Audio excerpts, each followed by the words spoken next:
Hi, this is Carrie Schell from On Point Quilter. In this short video tutorial, I will share with you how I designed the layout for the Winter Games quilt using Electric Quilt 8.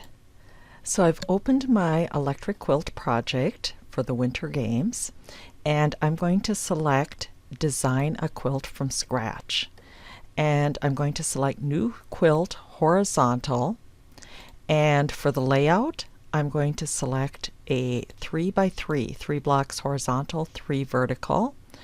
And I'm going to make the size 6 inches wide by 6 inches tall. No sashing. And then I'm going to go to the Borders tab, and I'm going to turn on the lock size adjustments. And I'm going to select the style half drop big and little diamonds.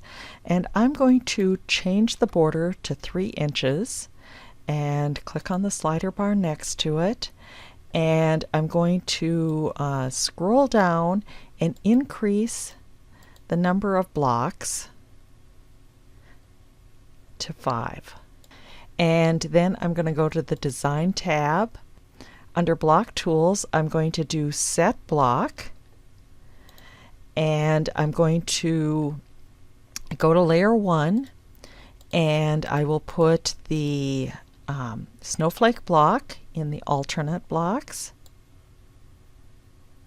And then I just need to find my last one of each of the blocks that I previously designed. And you can see I have some cleanup to do in my files here. And then I need to finish coloring this. And once this is colored, I can go ahead and add that to my project sketchbook. Thanks so much for watching. I hope you enjoyed my Winter Games quilt series. If you would like additional Electric Quilt 8 training, I have new classes starting on March 2nd. Please check out my website for additional information.